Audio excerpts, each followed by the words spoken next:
श्री स्वामी समर्थ मंडळी, स्वागत आहे तुमचं आपल्या चॅनलवरती. प्रेक्षकांनो, ठरलं तर मग मालिकेचा जबरदस्त ट्रॅक आता आलेला आहे. आत्तापर्यंत आपण इकडे पाहत आहोत की या सगळ्यामध्ये इकडे अर्जुनने वकीलपत्र घेत सायलीला जामिनावरती सोडवण्याचा निश्चय केला असला तरीही पॉक्सोची केस असल्याकारणाने आता याच्यामध्ये जामीन मिळणं हे सोपं नसतं. यासाठी आता ही केस पॉक्सोची नाही आहे, ही केस एक रेग्युलर आहे हे सिद्ध करणं अर्जुनला जास्त महत्त्वाचं असतं. आणि त्यासाठी सिद्ध करायचं असतं की ज्या मुली गायब झाल्यात, म्हणजे आता सोनम आणि त्यानंतर ज्या मुली गायब झाल्यात त्या 18 वर्षाच्या खाली नाही आहेत, तर त्या मुली आता 18 वर्षाच्या वरच्याच आहेत. त्याच वेळेला ही पॉक्सोची केसमधून जाऊन एक नॉर्मल केस होईल. असं आता अर्जुनने पहिला टप्पा त्याने आता हेच पाऊल उचललंय. आणि त्यासाठी त्यांनी आता सगळ्यात महत्त्वाची मात्र आत्ता हे केलेली आहे की, आणि ते म्हणजे सगळ्यात महत्त्वाची त्यांनी योजना केली ते म्हणजे सोनमचं वय काढून घेण्यासाठी. आणि इथेच अर्जुनने अर्धी लढाई जिंकलेली असते. ज्या वेळेला सोनम ही अल्पवयीनच नाही आहे, तर आता सोनम ही 21 वर्षाची आहे हे अर्जुन पहिलं सिद्ध करणार आहे. आणि हे सिद्ध केल्यावरती कोर्टामध्ये एकाच झटक्यात केस कशी पलटले. सायलीला मात्र आता फक्त जामीनच नाही तर तिची निर्दोष सुटका होण्यासाठी सुद्धा आता कशी मदत झालेली आहे, या आणि अनेक प्रश्नांची उत्तरं आपल्याला या व्हिडिओमध्ये पाहायला मिळणार आहेत. जे कोणीच कधीच विचार केला नव्हता ते अर्जुनने घडवून आणत कोर्टात आता एकदम इतिहासच रचलेला आहे. तर आपण सगळं काही सविस्तरपणे काय घडलंय, इकडे सायलीचा आत्मविश्वास बघून आता प्रियाचा दिवसेंदिवस आत्मविश्वास डगमगत चाललाय. प्रियाचाच आत्मविश्वास डळमळीत व्हायला लागलेला आहे. आणि आता या बायका सुद्धा सायलीला त्रास देऊन देऊन सुद्धा किती देणार ना, हे आता प्रियाला समजलेलं असतं की आपण कितीही काही केलं तरी सुद्धा ही सायली आपल्यावरती अतिभारी होत चाललेली आहे. इतका कसला हा आत्मविश्वास आहे, निर्दोष असल्याचा नाही, पण हे सगळं काही असलं तरी सुद्धा तिला मी गप्प बसू देणार नाहीये. या सगळ्यात काही झालं तरी सुद्धा तिचा आत्मविश्वास आता डळमळीत करायलाच पाहिजे. पण प्रिया तिचा आत्मविश्वास डळमळीत करू शकत नाहीये, कारण आता स्वतःच ती खचत चाललेली आहे. आणि स्वतःच विचार करायला लागते की नाही, ही सायली आता ज्या पद्धतीने वागतेय ना, मला तर कळत नाहीये की ही खरंच निर्दोष सुटून जाईल आणि मी हातावरती हात ठेवून बसेल. काय करू काय करू. आणि आता सायली आत्ता हाच मार्ग अवलंबते की प्रियाला आता मात्र पूर्णपणे तिचं खच्चीकरण करायचं. कोणत्याही परिस्थितीमध्ये प्रिया या सगळ्यात काहीही झालं तरी आपल्यावरती हावी होता कामा नये. आणि इकडे सायली आता निश्चिंत आहे. मनातून तर सायलीला खूप टेन्शन आलेलं असतं, तरी सुद्धा आता तिला एक आत्मविश्वास आहे की काही झालं तरी अर्जुन सर या सगळ्यामध्ये मला सोडवणार आहेत. आणि हे सगळं आता अर्जुनने इकडे चैतन्य आणि सायली या दोघांमध्ये, आणि त्यानंतर आता अर्जुनने सगळी माहिती काढलेली असते. अर्जुनने माहिती काढल्यावरती अर्जुन आता लगेचच इकडे सायलीला भेटायला आलेला आहे. आणि तो सायलीला विचारतोय, तू मला सोनमच्या बद्दल आता काहीतरी माहिती सांगू शकशील का? कारण मी सगळ्यामध्ये तुझं वकीलपत्र जरी घेतलं असलं तरी आता ते लोक मला सोनमला भेटूच देत नाही आहेत, कारण आता त्यांच्यामध्ये सोनम मायनर आहे. पण मला असं वाटतंय की नाही, सोनम आता मायनर नाहीच आहे. यावरती तू आता तिच्याबद्दल काही माहिती सांगू शकशील का? त्याच वेळेला आपण पाहिलं की सायलीने सांगितलंय, हो, तिने मला सांगितलं होतं एकदा की ती 3 वर्षाची असताना आता म्हणजे वडगावच्या यात्रेमध्ये गेली होती. यावरती अर्जुन म्हणतो, वडगावची यात्रा 2008 साली झाली होती आणि 3 वर्षाची ती होती, म्हणजे तिचं आता त्या 2008ला जवळजवळ 18 वर्ष पूर्ण झालेली आहेत. आणि त्याच वेळेला ती 3 वर्षाची होती ना, याचाच अर्थ असा होतो की या सगळ्यात आता ती 21 वर्षाची आहे. सायली म्हणते हो. मग यावरती अर्जुन म्हणतो, झालंय, ही गोष्ट आपण कोर्टात सिद्ध करू शकतो. आणि मग हे जर कोर्टात सिद्ध करू शकलो ना, मग आपल्याला या सगळ्यामध्ये कोर्टात आता ही केस पॉक्सोवरून नॉर्मलमध्ये कन्वर्ट केस करता येईल. कारण जर का पॉक्सोची केस आता लागली ना, तर या सगळ्यात जामीनसुद्धा मिळणं कठीण आहे. असं म्हटल्यावरती ती आता सायली सांगते, अच्छा म्हणजे म्हणूनच तुम्ही इतके घाबरले होतात तर. का नाही, पण ती 3 वर्षाची होती हे 100%. पण नुसती होती हेच आपण सांगून उपयोग नाही ना, ते सिद्ध कसं करायचं? त्यावरती अर्जुन आता सांगायला लागतो, सुरेशने कोर्टामध्ये आता काहीतरी असे पुरावे त्याच्याकडे आहेत की सुरेशने सिद्ध केलंय म्हणे की ती मायनर आहे म्हणून. यावरती सायली आता म्हणायला लागते, पण असे कसे सुरेशकडे पुरावे असण्याची शक्यताच नाही आहे ना. ती कोर्टामध्ये नक्कीच सांगू शकेल ना की या सगळ्यात आता ती एका यात्रेमध्ये गेली होती तेव्हा ती 3 वर्षाची होती. यावरती अर्जुन म्हणतो, त्यापेक्षा अजून एक महत्त्वाचा पुरावा म्हणजे ते पुण्याचे गुरुजी आहेत ना, त्यांच्याकडे जाऊन आता मी भेट घेतो. पुण्याच्या गुरुजींकडे जाऊन एकदा आता भेट घेतली ना की या सगळ्यात पुढचं आता आपल्याला सगळं काही कळेल. या सगळ्यामध्ये आता पुण्याची गुरुजी त्यांच्याकडे किती वर्षाची असं ती गेली होती आणि कोणत्या साली गेली होती हे सगळं त्यांना आता आपल्याला गुपचूप करावंच लागणार आहे.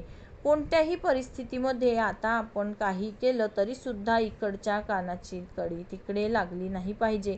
कारण या सगळ्यामध्ये आता सगळेच जण आपल्यावरती टपून बसलेले असतील की आपण पुरावा शोधतोय किंवा काय शोधतोय काय नाही.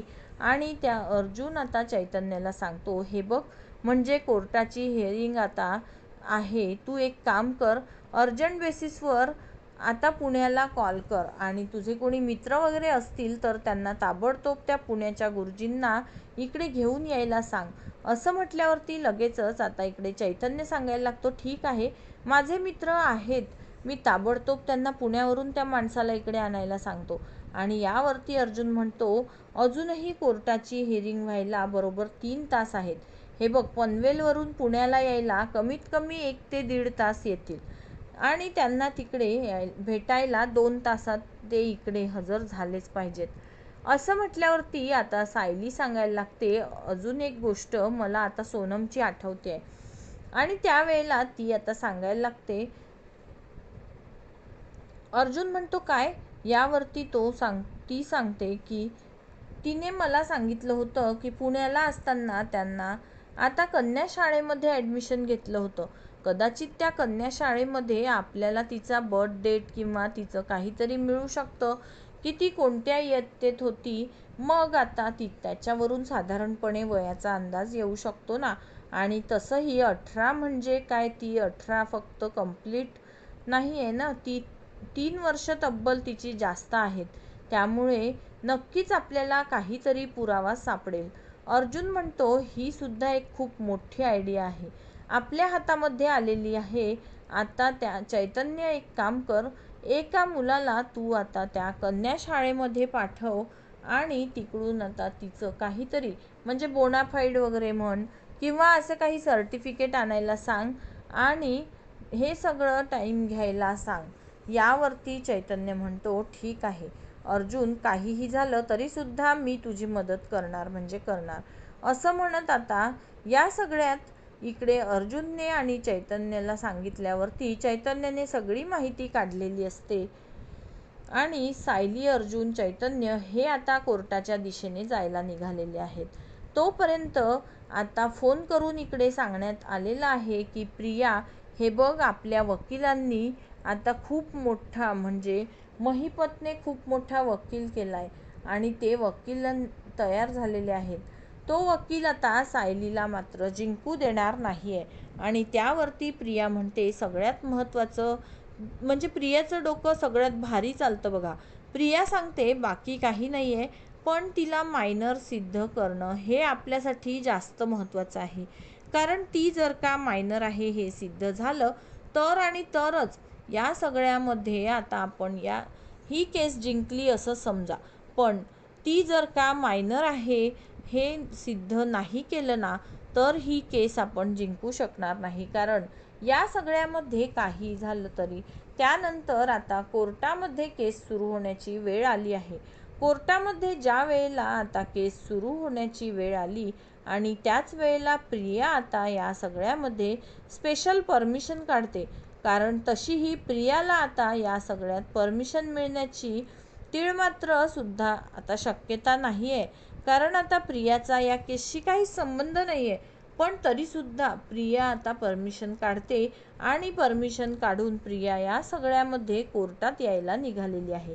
आणि त्याच वेळेला आता निघताना प्रिया सांगायला लागते, सायली तयार हो, तयार हो, आता या सगळ्यामध्ये काही झालं तरीसुद्धा तू हरण्यासाठी तयार हो. आणि त्यावेळेला सायली सांगते, प्रिया आज खरा तुझा कर्दनकाळ आता तुझ्यासमोर येऊन उभा राहणार आहे बघ. यावरती सायलीचे इतका कॉन्फिडन्स बघून प्रियाला आता धक्काच बसलाय. हे काय, याच्यामध्ये इतका ओव्हर कॉन्फिडन्स कसा आला हिच्यामध्ये? आणि हा एवढा ओव्हर कॉन्फिडन्स आला तरी कुठून? कोर्टात केस सुरू झाली आणि कोर्टामध्ये आता केस सुरू असताना त्याच वेळेला सायली आधी भेटलेली आहे, ती म्हणजे सोनमला. आणि सोनम, का तू माझं नाव घेतलंस? तू का बरं त्यांना आता असं सांगितलंस की सायलीताईने तुला या सगळ्यामध्ये तिकडे नेलं होतं म्हणून? यावरती सोनम म्हणते, सायलीताई अगं मी तुझं नाव नाही सांगितलं. मला त्याच लोकांनी सांगितलं होतं की तुला सायलीताईने आम्हाला विकलेलं आहे.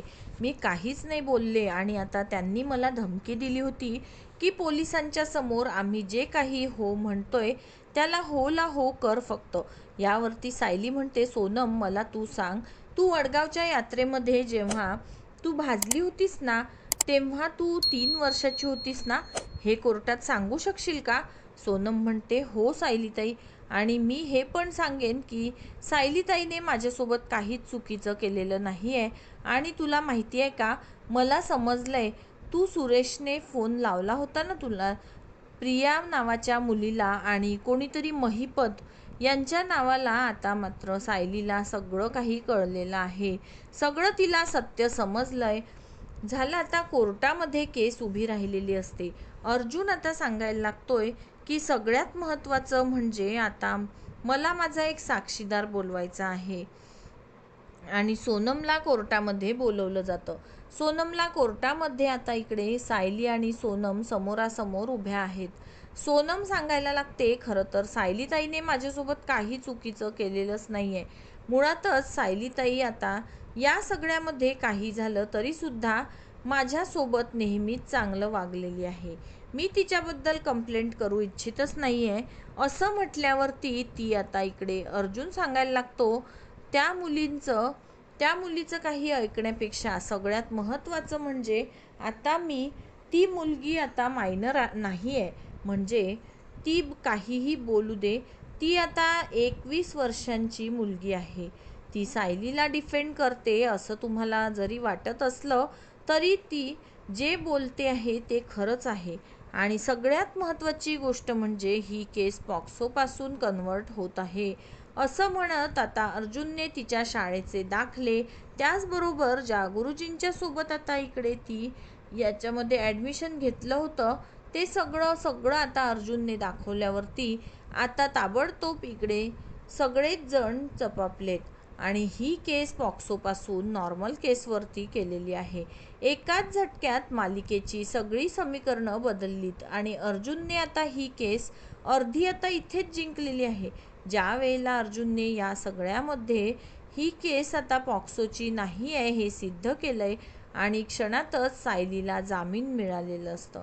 आत्ता ही केस पुढे चालणार, या केसमध्ये पुढे काय होणार, कसं होणार हे येणाऱ्या आपल्याला अपकमिंग ट्विस्टमध्ये कळणारच आहे.